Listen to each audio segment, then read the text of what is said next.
Biker rips a waitress's shirt at a bar. The Marine Corps tattoo at her back made everyone freeze. A drunk harbor thug slammed his fist on the tavern counter. "You think you can just pour drinks here without paying respect?" He sneered at Claire, the quiet woman behind the bar.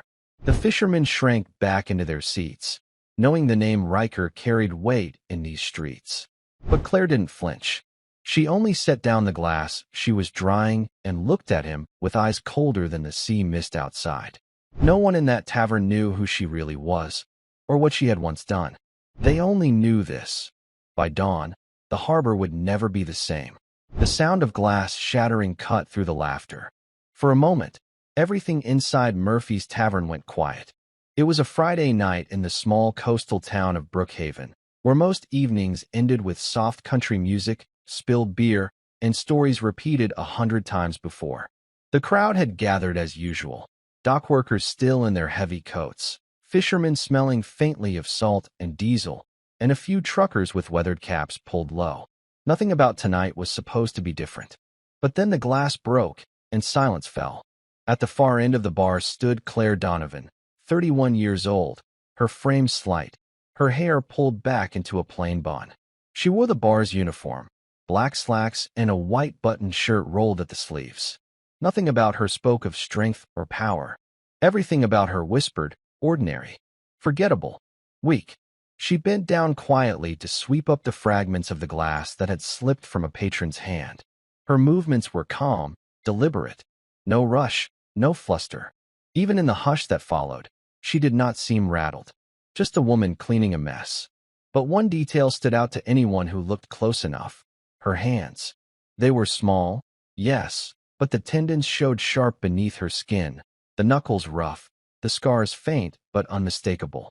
They were hands that had done hard work, not just carried trays and glasses. Few noticed. Fewer cared. At that moment, the door opened.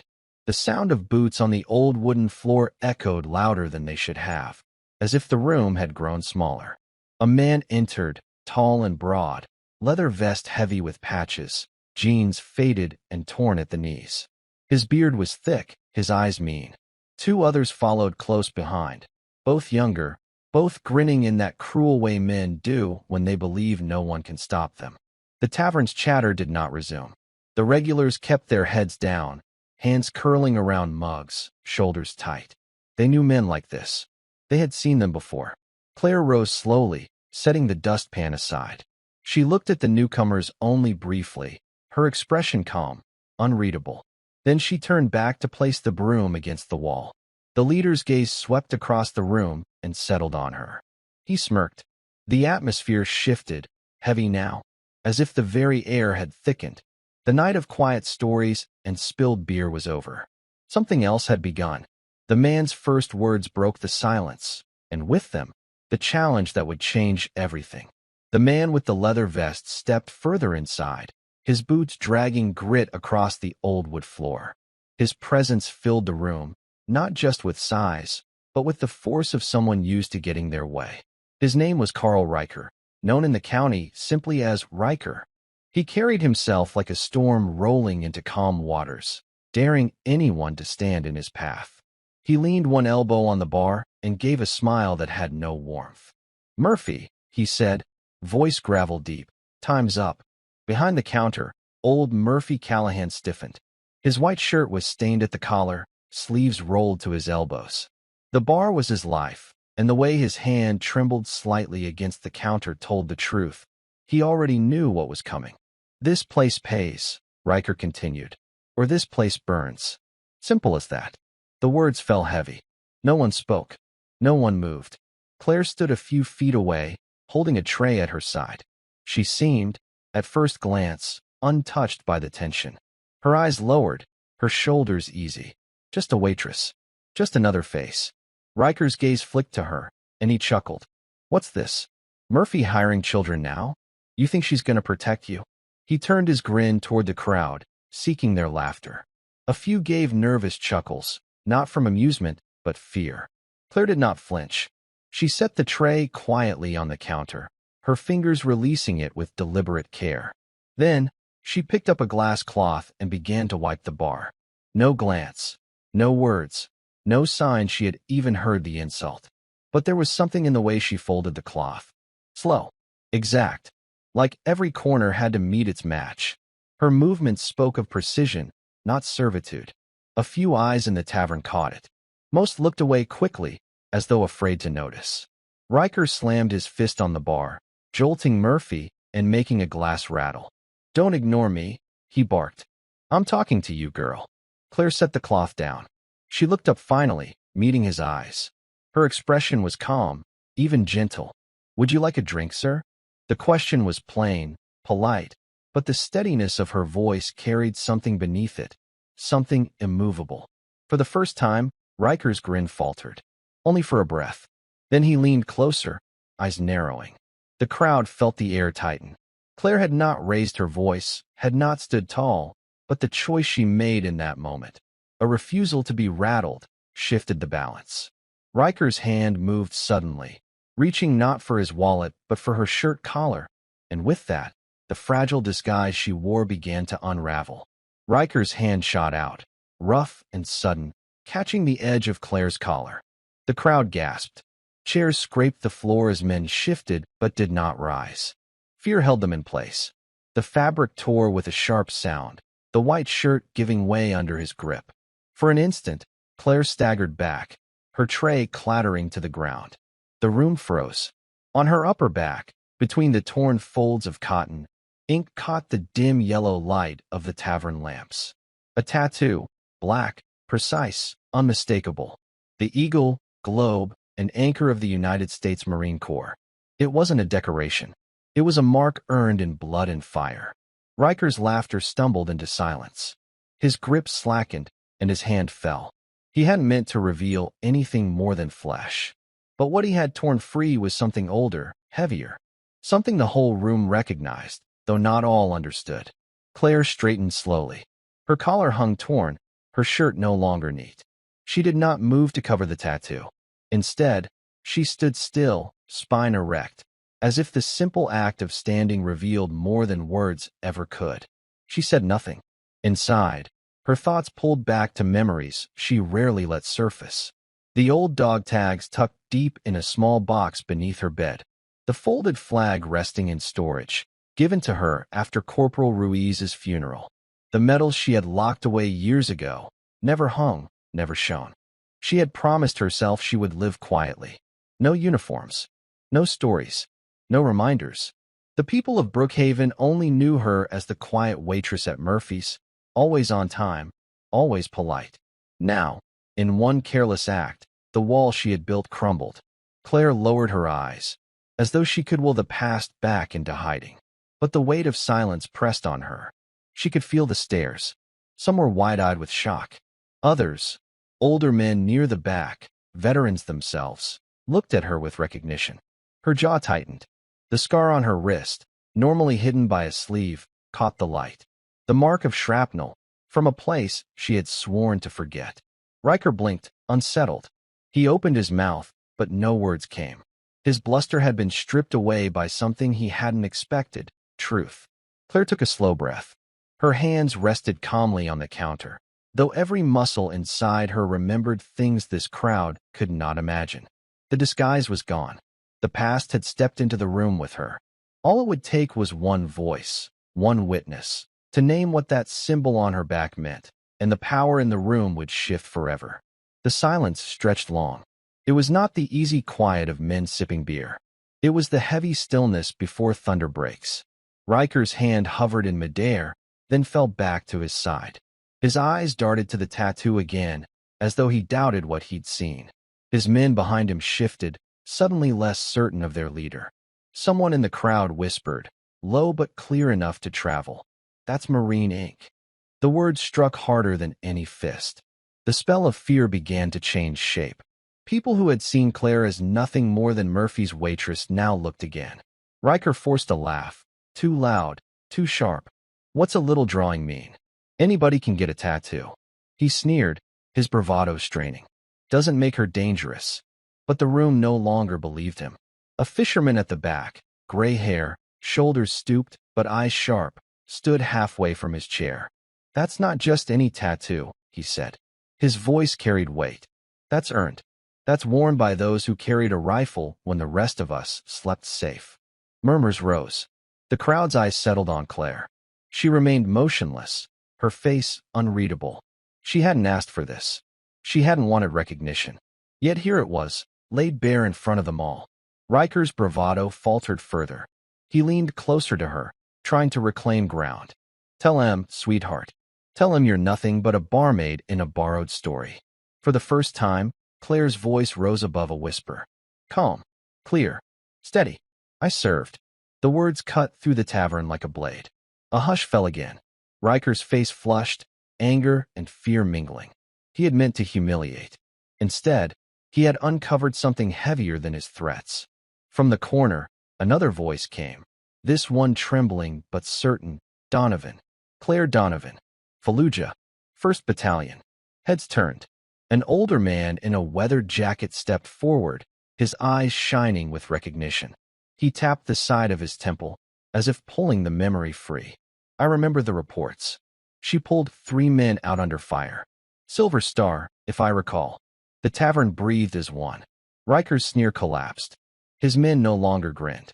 Even Murphy, clutching the bar for balance, looked at Claire as if seeing her for the first time. The balance of the room had shifted. Claire had not raised a hand, yet the ground beneath Riker seemed to tilt.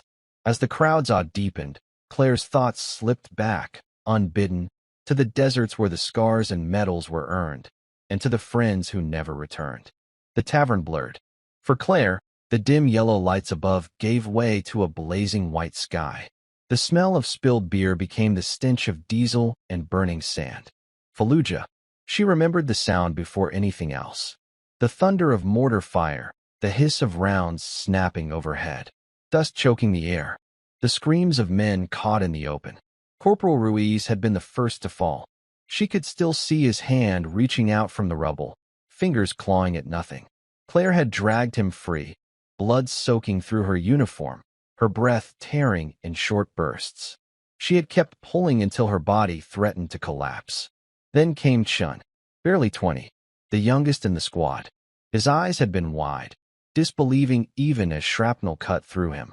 She remembered pressing her hand against the wound, whispering lies he wanted to believe. You'll make it. You'll be fine. But she had known better.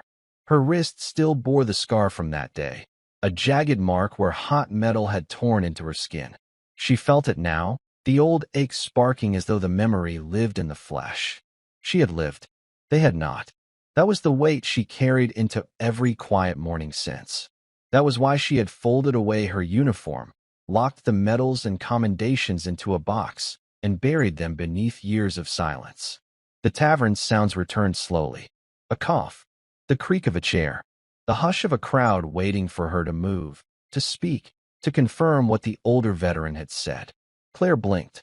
She was back behind Murphy's counter, the torn shirt hanging loose, her tattoo visible to all. She inhaled, steadying herself. But the memory did not leave. Ruiz's face, Chin's breath fading. They were with her still, as they always would be. Riker shifted his weight. He was trying to find his footing again, to claw back the control he had lost. So what? He snapped, though his voice carried less strength now. That was years ago. Doesn't change what happens tonight. Claire turned her eyes to him. Calm. Cold. The kind of look that had seen men fall apart under pressure more violent than his threats. She did not answer him. Her silence said enough. The crowd leaned in, caught between reverence and fear. They had seen the scars on her wrist. They had heard the truth carried in a single veteran's memory. They could feel the weight she bore without her ever needing to speak of it. Then, from the back of the tavern, a chair scraped. Another figure rose, one who knew her name, her past, and her worth. The tavern's tension deepened as another chair scraped across the floorboards. Every head turned. From the corner, an older man rose. He was broad-shouldered though bent with age, his white hair cropped close, his face lined by sun and war. His coat was a faded green field jacket, worn so thin at the elbows it looked almost transparent. He carried himself with the quiet dignity of someone who had long ago stopped needing to prove anything. Murphy's eyes widened. Colonel Hayes, he whispered. The name drifted across the room like a spark catching dry grass. Many recognized it. Some only felt the weight behind it, even if they didn't know why. Hayes walked slowly toward the bar, his boots steady against the creaking wood. He stopped beside Claire. His gaze rested on her torn collar, the ink revealed beneath. For a long breath, he said nothing. Then, his voice, rough but certain, "Staff Sergeant Donovan." "I'll be damned." The words cracked open the silence. Claire's jaw tightened. She hadn't heard that title in years. She hadn't wanted to. But spoken aloud, here in this room, it brought 100 memories rushing back. Riker blinked, confused, glancing from Hayes to Claire. "Staff Sergeant," he scoffed, though his tone faltered. "She's a waitress." Hayes turned his head slowly, fixing him with the calm stare of a man who had once commanded lives in battle. "She's a decorated Marine. I read the reports myself. She held her fire team together when others broke. Men are alive because of her. Men who would have died." The crowd murmured again.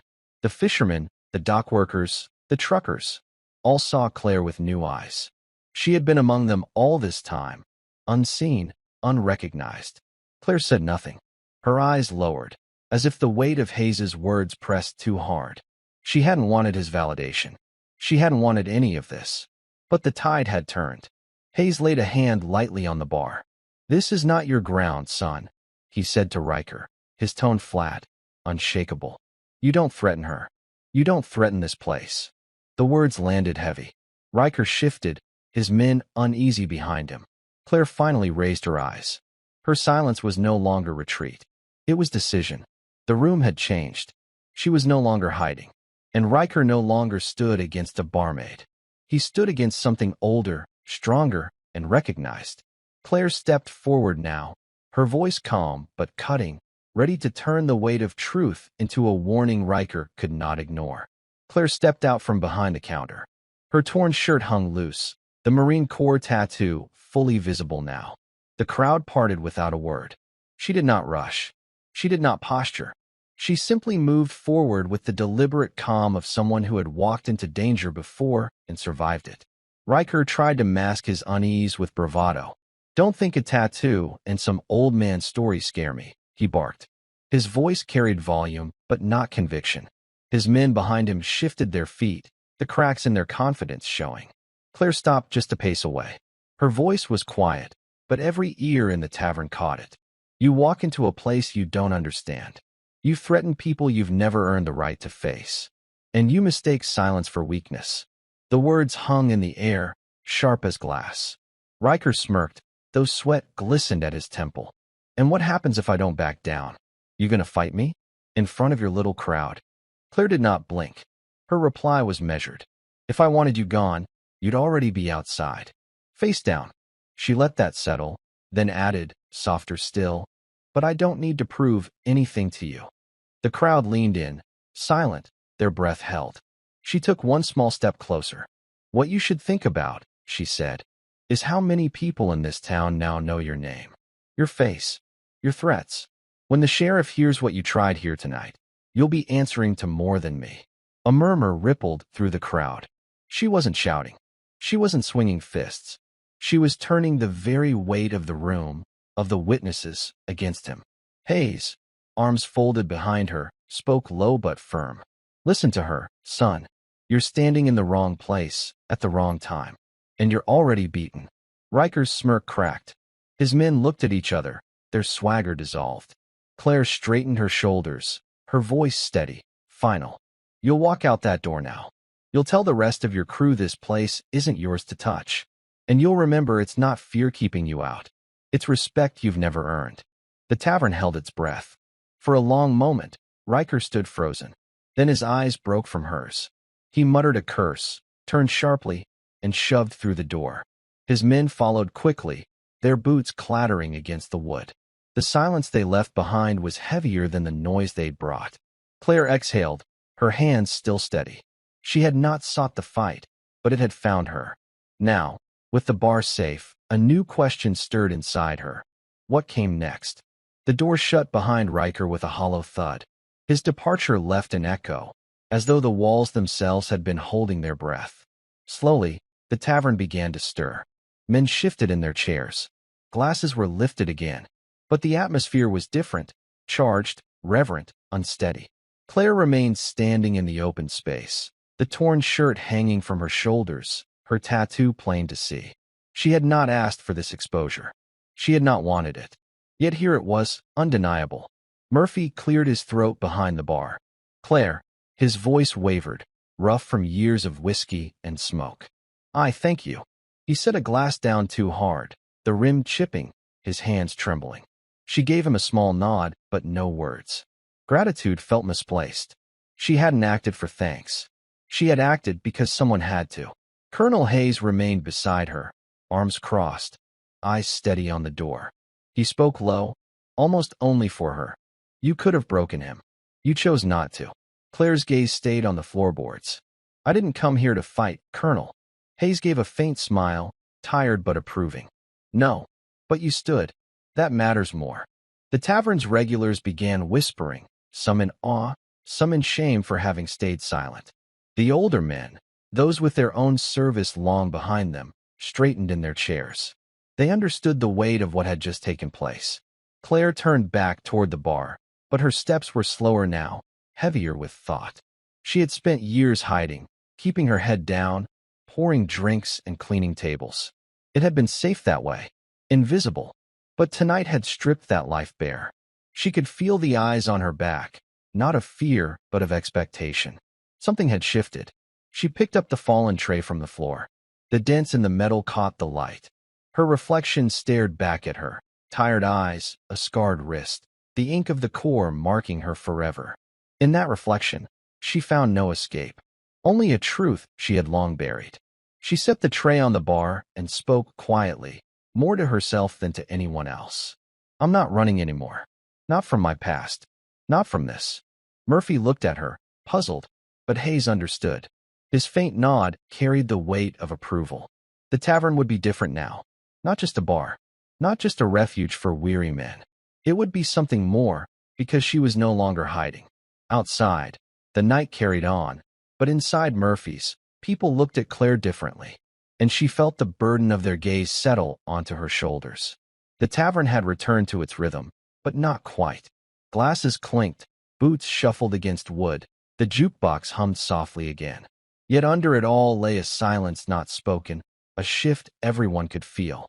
Claire sat on a stool at the far end of the bar, her shirt still torn, shoulders squared but not stiff. She sipped water, though the tremor in her hands was gone. Calm had returned to her body, even as her mind lingered on darker roads. People watched her differently now. No longer the quiet barmaid with a soft voice. They saw the tattoo, the scar on her wrist, the stillness that spoke of something beyond ordinary strength. A fisherman named Tom, grizzled and weather-beaten, leaned toward his neighbor and whispered, I thought she was just passing through. Never guessed, he trailed off, shaking his head. On the opposite side, two younger dockhands stared openly, their eyes caught between admiration and unease. One murmured. She faced Riker like he was nothing, didn't even raise a hand. Claire heard the words, though she did not react. She had lived long enough to know that respect and curiosity could feel like shackles just as heavy as suspicion. Murphy polished the counter near her. His hands were steadier now, but his voice carried awe when he said, I'll never forget tonight, Claire. Not ever. She gave him the smallest smile, though it faded quickly. It's over, Murphy. Let it stay over. But she knew it wasn't over. Not really. She could feel the change. People wouldn't see her the same way again. They would want stories. They would want explanations. They would want to make her into something she had long resisted. A figure to admire, a hero to uphold. And that thought unsettled her more than Riker's threats ever had. She looked down at her hands, scarred but steady. They had taken lives. They had saved lives. And now they poured drinks and cleared tables. She had chosen this quiet life because it demanded nothing but presence. No glory, no memory. But tonight, the quiet life had cracked. At the edge of her vision, a boy of maybe 17 lingered near the bar's doorway, thin shoulders hunched, cap pulled low. He looked at her the way young men sometimes do when they see strength they long for but cannot name. When their eyes met, he didn't look away. He swallowed hard, then stepped closer. His voice was soft, hesitant, but his words carried the weight of admiration and questions Claire had tried her whole life to avoid. The boy stood before her, nervous but steady, his cap twisted in his hands. The tavern's noise softened, as though even the walls leaned closer to hear. Claire looked at him, calm, waiting. She had learned long ago that silence often drew out truths people were afraid to voice. "I know who you are," he said, his voice cracking at the edges.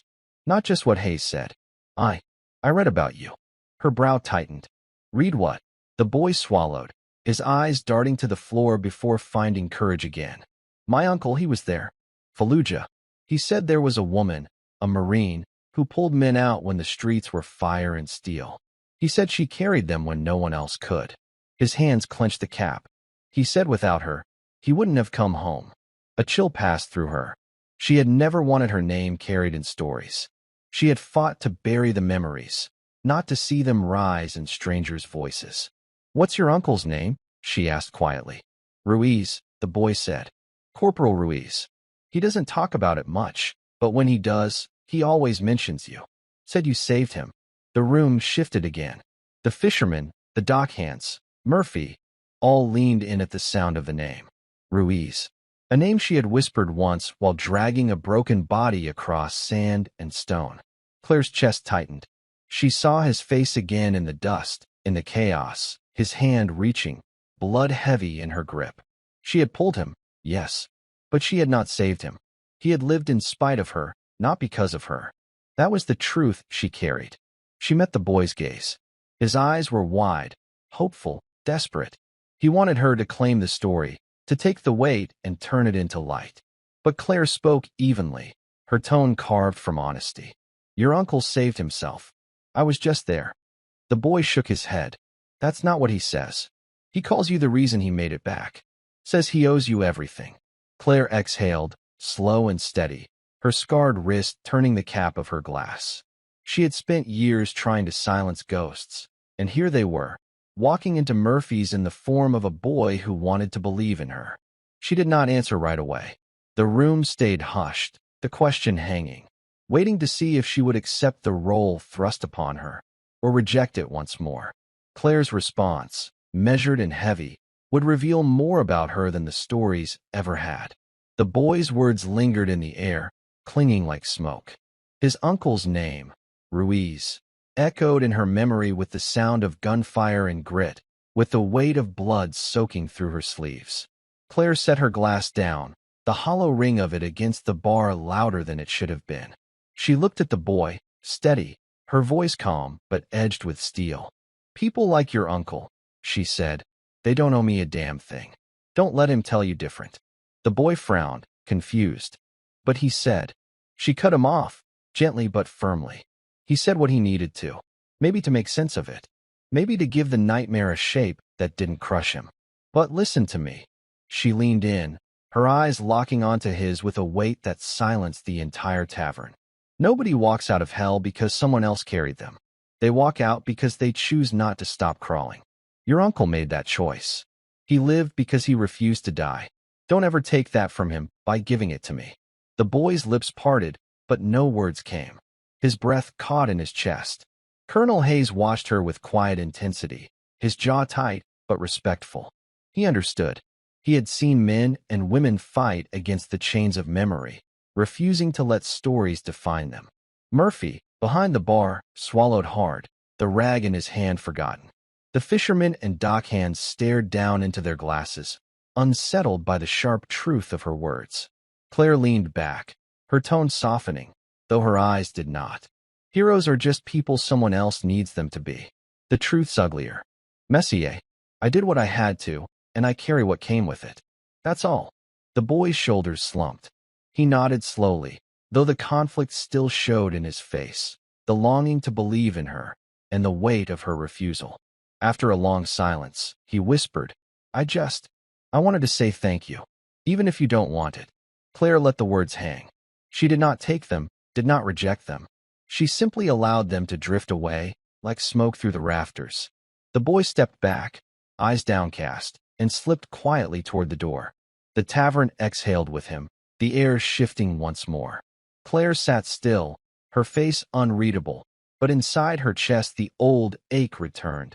Part guilt, part defiance, part something nameless she could never shake. Hayes, still nearby, chose this moment to speak, not as a commander, but as a man who had carried the same weight and knew what it cost. The tavern had grown quiet again, the echoes of the boy's words still hanging in the rafters. Claire stared at the door he'd left through, her jaw set, her glass untouched. Colonel Hayes stepped closer, slow and deliberate, his boots soft against the floorboards. He did not fill the silence quickly. He let it sit, heavy, before breaking it with a voice low and steady. "You handled that right," he said. Claire didn't look at him. "Did I?"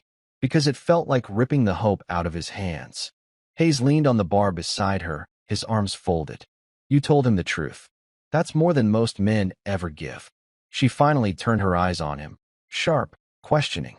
"And what good is truth, Colonel? It doesn't heal, doesn't quiet the nights, doesn't stop a boy from looking for heroes where there aren't any." Hayes's weathered face softened, the lines deepening around his eyes. "No, it doesn't. But lies don't hold up, not when the years start to pile on. Better he learns it now." Her hand traced the rim of her glass, restless. "I don't want to be remembered. Not for what I did. Not for what I couldn't do." Hayes studied her a long moment. When he spoke, his words were gentle but unflinching. "You don't get to choose that, Claire. None of us do. Men remember what they need. Sometimes it's truth, sometimes it's myth. Doesn't matter what you want. It matters what they carry." She shook her head, bitter. "I never asked for it." "No one ever does," Hayes replied simply. He paused, then added, "You think I asked to be remembered as the man who signed orders that sent boys to their deaths? I live with it anyway. You live with your weight, I live with mine. That's the cost of being in the fight." Her shoulders slumped slightly.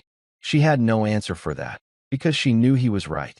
Hayes straightened, his voice firmer now. "You've spent years hiding, thinking you could put it all down. But tonight proves it, you can't. It's in you, whether you want it or not. And people will keep seeing it, keep feeling it.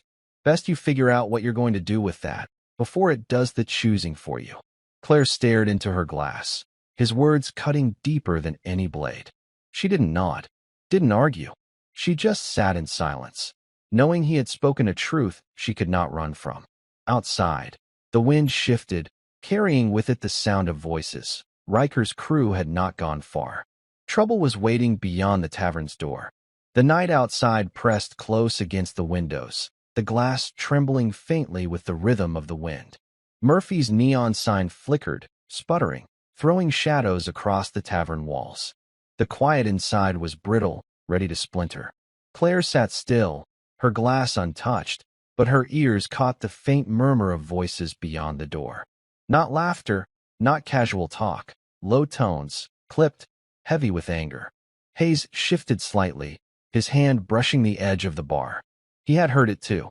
His eyes met hers, steady, no words needed. Murphy moved toward the window, his steps hesitant, wiping his palms on his apron as if sweat had pooled there. He parted the curtain with 2 fingers. His breath caught. "They're out there," he whispered. "Riker's boys. 4, maybe 5. Just waiting." The dockhand stiffened, muttering curses. One of the fishermen set his glass down hard, the sound sharp as a shot. Fear flickered through the room, but no one moved for the door. Claire finally spoke, her voice calm but cutting through the tension. "They'll wait until they think we're weak. Until the lights go out, or the door's left unlocked." Murphy turned toward her, his face pale. "What do we do?" Hayes answered before she could. "We hold steady. No panic. They want fear. That's their first weapon." Claire rose from her stool, the torn sleeve brushing against her arm, her tattoo stark in the dim light. The room quieted with her movement, all eyes turning. She felt it again, that pull of expectation, the weight of people wanting her to be something. "They'll come for me," she said simply. "Not for the rest of you. Riker needs to prove he wasn't broken tonight." Murphy's face tightened. "So we let them take you?" "No, not in my place." Claire gave him a faint, weary smile. "I didn't say that." She walked toward the door, each step measured, the wood creaking beneath her boots. She paused with her hand near the latch, not touching it yet, listening. The murmurs outside grew clearer, snatches of anger, the scrape of boots on gravel, the metallic click of something being readied. Hayes's voice came low but firm. Claire. She looked back at him. You don't have to do this alone. For a moment, she almost let herself believe him. Almost. But then she shook her head, the faintest hint of resolve hardening in her expression. This isn't about me anymore, she said. It's about all of us. And they need to learn that. With that, she reached for the latch, ready to step into the storm gathering just beyond the tavern's door. The tavern door groaned as Claire pushed it open, the hinges carrying a weight they had not borne in years. Cold air swept in, stinging her skin, tugging at the torn edges of her shirt. The night smelled of salt and oil, the harbor just beyond the street. 5 men stood in the glow of the weak street lamp. Riker was not among them, but his shadow was etched into the way they carried themselves, fists clenched, jaws tight, eyes glinting with borrowed fury. One stepped forward, broad-shouldered, his coat collar pulled high. His lip curled. You humiliated him. Nobody does that to Riker, and walks away. Claire's boots touched gravel as she descended the steps, the tavern door closing behind her with a hollow thud. She stopped at the edge of the lamplight, her face calm, unreadable. You're here because he's too broken to face me himself, she said evenly. The man stiffened, his pride stung. We're here to finish what he started. From the shadows near the wall, another muttered, She doesn't look like much. Claire heard the lie in his voice. They had seen her stillness inside Murphy's. They had felt it even through the walls. Go home, she told them, her voice carrying like a blade drawn slow. Tonight's already over. The leader spat onto the gravel. Not until you bleed. The scrape of metal rang out. Knives, short and crude, glinting in the lamplight. One of them swung a chain, the links rattling like a serpent. Claire didn't flinch. She took one slow step forward, her shadow stretching long across the dirt. If you come closer, you won't leave standing. That's not a threat, it's a fact. Behind her, through the tavern's curtain, faces watched. Hayes. Murphy. The boy who had confessed had returned, peering in silence. Every eye fixed on her. The men shifted uneasily, the bravado cracking just enough to show the doubt beneath. They had numbers, but numbers don't matter when the air itself has turned against you. The leader snarled, raising his blade. You don't scare me. Claire tilted her head, her eyes narrowing just slightly. Then you haven't been paying attention. The street went still. Even the wind seemed to hold its breath. And then, like a match to dry tinder, it began, boots crunching, steel flashing, the storm breaking loose beneath the flickering light. The fight outside Murphy's would not be a brawl. It would be something else entirely, a demonstration of what restraint looks like when pressed to its limits. The first man lunged, his knife flashing clumsy under the street lamp. Claire shifted half a step, caught his wrist, and twisted. The blade clattered to the gravel before he even realized his arm was broken. No roar, no scream. Just the dull crunch of bone and the thud of steel. The second came fast with the chain. She ducked low, the links whistling past her ear, and drove her shoulder into his ribs. Air burst from his lungs as he collapsed to the ground, gasping. Another rushed in, wild with fear disguised as anger. She pivoted, her elbow snapping against his jaw. He spun sideways and hit the dirt, teeth scattering like coins. The last 2 hesitated, their bravado draining as quickly as the fight had begun. They circled, eyes darting from their fallen men to the woman standing calm, unmarked, her breath steady. Claire didn't chase. She didn't advance. She simply stood, her body loose, her eyes sharp. Waiting. You don't want this, she told them. Her voice wasn't raised. It didn't need to be. One of them spat, the gesture trembling more than defiant. He swung anyway, a sloppy arc meant to scare. Claire caught his wrist, twisted him down, and planted his face into the gravel with a crack that silenced him. The last man froze. His knife hung loose in his grip, his knuckles white. He looked at her, at the broken bodies of his friends, at the tavern door where shadows watched from behind the curtain. Her voice cut through the night. Run. For a heartbeat. He didn't move. Then his nerve snapped. The knife dropped. His boots hammered the gravel as he fled into the dark, leaving the others groaning where they lay. Silence fell again, broken only by the ragged breathing of the men on the ground. Claire stood still in the lamplight, her chest rising and falling, her hands steady. Behind the tavern's curtain, the onlookers had seen everything. The fisherman, Murphy, the boy, even Hayes, his face unreadable, watching her like a man who understood both the skill and the burden it carried. Claire didn't look back at them. She crouched, picked up one of the dropped blades, and tossed it into the shadows. Then she straightened and walked to the door, stepping over the groaning bodies as if they were nothing more than stones on a path. When she opened the door, the tavern's warmth spilled out. She stepped inside without a word, the storm she carried folding neatly back into silence.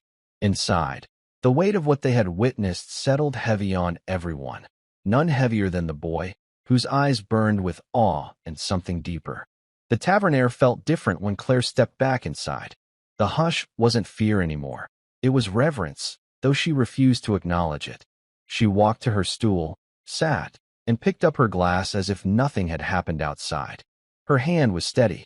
She didn't drink. The boy near the back hadn't moved since the door closed. His face was pale, his eyes wide, fixed on her with a mixture of awe and something harder, something sharper. He had seen men fight before, dock brawls, petty squabbles that spilled onto the wharf, but this was no brawl. This was control, precision, inevitability. Murphy busied himself with the rag again, scrubbing the same spot until it shone. Hayes leaned against the wall, his arms folded, his gaze following Claire with a soldier's recognition. The boy finally moved. He stood, his chair scraping the floor, and every head turned toward him. His voice trembled at first, but grew steadier as the words came. You could have killed them." Claire didn't look at him. She swirled the liquid in her glass, the faint clink of ice the only answer. "But you didn't," he pressed. "You stopped them. You made them stop." She sighed softly and set the glass down. "They stopped themselves. Fear does most of the work." The boy shook his head, frustration in his tone. "No, that wasn't fear. That was you. The way you moved, the way you didn't." His voice caught, but he forced it steady again. "That's what strength looks like. That's what I want to be." A murmur rippled through the tavern. Hayes's eyes narrowed, studying the boy with a soldier's caution. Murphy opened his mouth to speak, but thought better of it. Claire finally looked up. Her gaze fixed him in place. "You don't want this," she said flatly. "Not the scars. Not the nights that don't end. Not the weight that never leaves your chest. You want peace. Don't confuse the two." But the boy's jaw set, his eyes bright with something unshaken. Peace doesn't come by itself. Somebody has to stand up first. For a moment, silence stretched taut across the room. Claire stared at him, and in his defiance she saw the shadow of a younger self. Before the wars, before the blood, before she learned what standing up really cost. She looked away, unable or unwilling to answer. Hayes stepped forward, his voice breaking the tension, directed not at Claire this time, but at the boy, testing the fire that had just sparked. The boy's words hung in the tavern, bold and unshaken. Hayes pushed off the wall, boots heavy on the floorboards, and came to stand between him and Claire. He studied the boy, eyes narrowing the way a smith eyes a blade fresh from the forge. Not hostile, measuring. "You've got fire," Hayes said, his voice low, gravelly. "That's clear enough. But fire alone burns out quick if it's not tempered." The boy swallowed, standing straighter under the weight of the colonel's stare. "I don't care. I won't just sit and watch anymore." Hayes circled him slowly, like a drill sergeant too old to bark, but not too old to test. "You think you saw strength tonight? You saw control. Years of it. You think you want that? Then tell me, how many nights are you willing to lose? How many graves are you willing to carry on your back?" The boy's mouth tightened, but he didn't falter. "As many as it takes." A few of the dockhands muttered, uneasy at the sharpness in his tone. Claire, watching from her stool, felt something twist in her chest. Anger, regret, maybe both. Hayes stopped in front of him, his face inches away. His voice dropped quieter, sharper. "That's the wrong answer. This life isn't about how many graves you can count. It's about how many you can prevent. Get that wrong. and you're no better than the men bleeding outside. The boy blinked, the words landing harder than he expected. His defiance faltered for the first time, confusion creeping in at the edges. Hayes straightened, his gaze still locked on him. Strength without discipline is just another kind of weakness. If you want to stand, you'd better learn the difference. The room stayed silent. Even Murphy had stopped wiping the bar. Finally, Hayes turned to Claire. He's looking to you, whether you like it or not. You can push him away all you want, but he'll keep coming back. Boys like him always do. Claire's jaw tightened. She met Hayes's eyes, then the boy's. For a heartbeat, she saw not him, but a ghost of herself. Young, certain, blind to the weight waiting on the other side. Her voice, when it came, was soft but sharp. You want to learn? Then learn first to listen. Not to me. To him. She nodded toward Hayes. Because if you can't, you'll never survive me. The boy's eyes flickered between them. Fear, respect, and a determination that refused to die. Hayes gave a faint nod. The test not finished, but only begun, as the tavern braced for what the night still had left to bring. The tavern didn't return to its old rhythm. No laughter, no clinking of mugs. Only the quiet scrape of chairs, the uneasy shuffle of boots, the muted breathing of men who had seen too much. Murphy lit another lamp, though it was hardly needed. Everyone knew the darkness outside was heavier than the night itself. Hayes had reclaimed his spot by the wall, silent, arms folded, his eyes drifting between Claire and the boy. He was thinking ahead, always ahead, the way men do who've survived too many ambushes. The boy hadn't sat down. He lingered near the back, restless, shoulders taut with something between pride and doubt. Claire had said nothing more to him. She stared at her glass, untouched, her reflection broken by the faint ripples. Outside, the groans of the men left in the street had gone quiet. Whether they crawled away or were gathered up, no one could say. But the absence of sound was worse than noise. It meant the night wasn't finished. One of the fishermen finally spoke, his voice hushed but trembling. They'll be back. With more. Riker won't let this go. Another muttered. Then what do we do? Pull up here till morning? Wait for the docks to burn. Murphy slammed the rag down, his patience cracking. This is my place. My father built it, and his before him. I won't see it torn apart by Riker or his pack of cowards. The room bristled, fear colliding with pride. Some of the men looked toward the door, some toward Claire. She finally set her glass down and spoke, her voice level, calm as still water. He's right. Riker won't let this go. But neither will I. All eyes fixed on her. She didn't look at them, only at the door. Hayes broke the silence. You'll need more than defiance to outlast the night. Claire's gaze flicked to him, then to the boy. Maybe, but defiance is where it starts. The boy straightened, hope sparking in his face, but Hayes caught it with a glare that pinned him in place. Don't mistake words for readiness, he warned. The lamps hissed softly, their flames wavering as the wind pressed against the shutters. Somewhere in the distance, a dog barked, then went silent. Claire stood, slow, deliberate. The tavern's floor creaked under her boots. It's going to be a long night, she said. Best you all decide now if you mean to stand or to run. No one answered. But in the quiet, choices began to take root. Outside, footsteps stirred in the dark again, softer this time, more deliberate, proof the night had more to give. The footsteps came first, measured, steady, too controlled to be drunk or reckless. Not the ragged scuffle of dockhands looking for trouble. This was different. The tavern's lamps flickered as though they sensed it too. The men inside froze, mugs half lifted, chairs stilled. Even Murphy's hands went still on the bar. Claire moved to the window. She drew the curtain back, just enough to see. The street outside was slick with mist, the lamplight bleeding pale across the gravel. The bodies that had fallen earlier were gone. No blood, no knives, no groans. As if the fight had never happened. And in their place stood silhouettes. Not 5 this time. Twice that number. Maybe more, the fog swallowing their edges. At their front, broad shoulders, a limp dragging one leg, Riker. His face was swollen, one eye puffed half shut, but his grin carried all the venom his fists could not.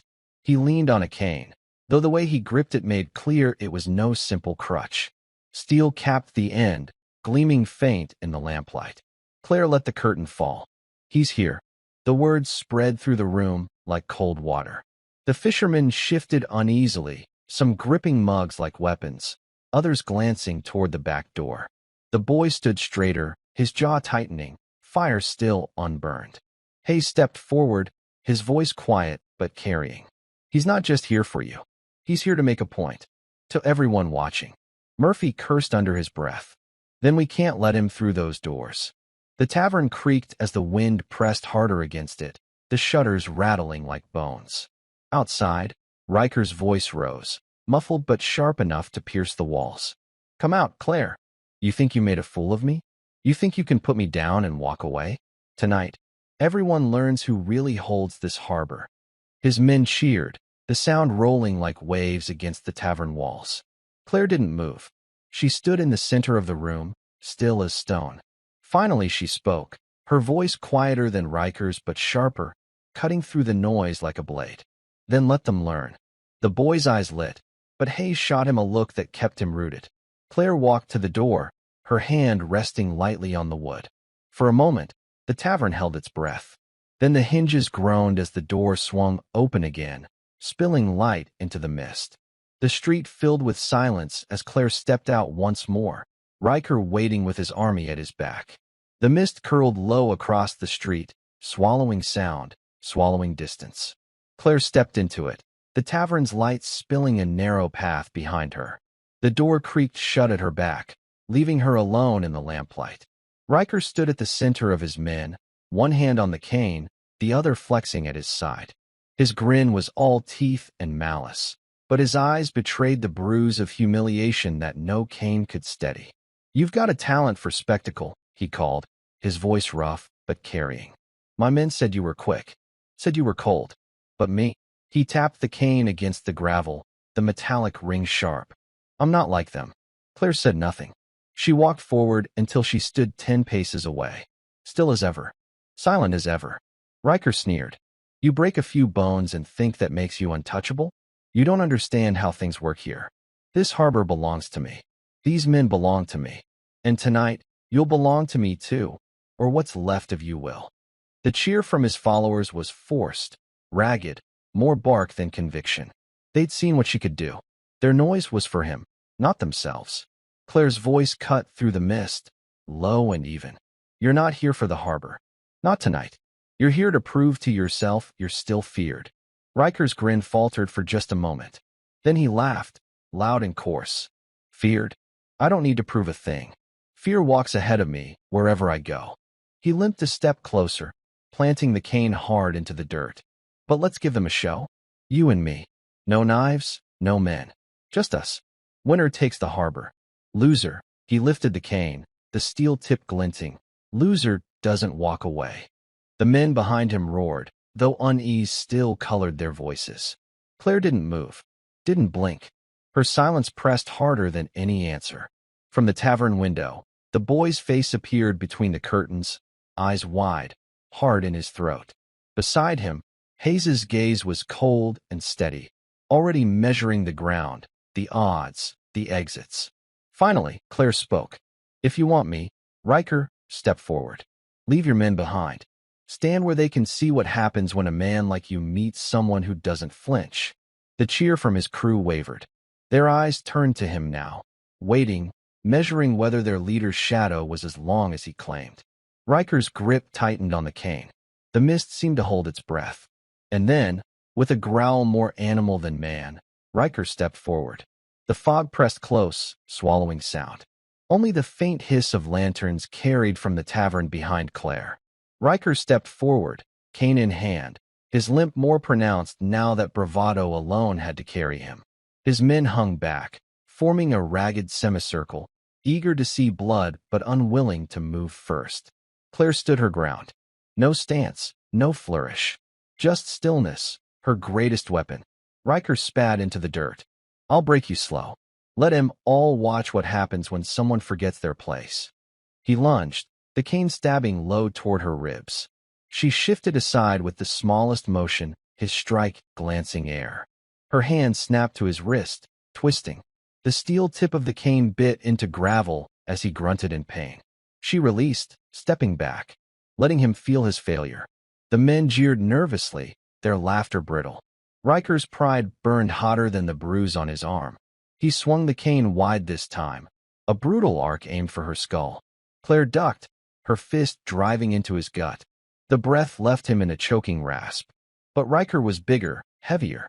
He staggered, then brought his knee up and drove his shoulder forward, slamming her back a step. His cane whipped around, catching her across the shoulder with a crack that echoed through the fog. The boy flinched at the window, gripping the sill until his knuckles whitened. Hayes didn't move, but his eyes never blinked. Claire straightened, her breath steady despite the blow. She rolled her shoulder once, as if shaking off an inconvenience rather than pain. Riker snarled, "You think you're better than me?" She answered only with motion. A feint left, a pivot right. Then her elbow cracked across his jaw. He reeled, stumbling, blood spraying from his lip. Before he could recover, she stepped inside his guard. One hand seized his cane, the other his collar. She wrenched downward, spinning him with his own weight, and the steel tip of the cane clattered against stone. He landed hard on his knees, gasping. The mist caught his breath, ragged and shallow. His men shifted uneasily. Claire pressed the cane's steel tip under his chin, forcing his head back. Her eyes were calm. "Cold. You wanted them to watch," she said. "So let them." Riker's gaze darted, desperate, but found no ally in the faces behind him. Fear had replaced loyalty. For a long, heavy second, silence ruled the street. Then Riker spat again, bloodied and broken. "Do it. Finish it." Claire's grip on the cane tightened. But she didn't move, not yet. What she chose in that moment would decide not just Riker's fate, but the harbor's. The steel tip of the cane trembled against Riker's throat, not from Claire's hand, but from the silence pressing in on all sides. Every man behind him leaned forward, waiting to see how far she would go. Riker's swollen face twisted, his pride screaming louder than the pain in his body. "Go on," he spat. "Kill me. Show them you're no different." The boy's breath caught at the window.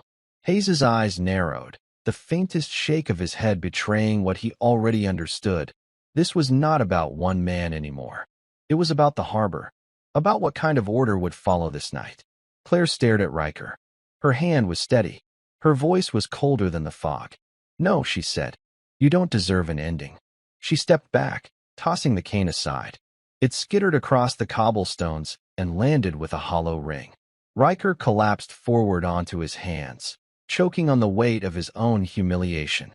The silence of his men cracked into murmurs, confused, uneasy, but louder by the second.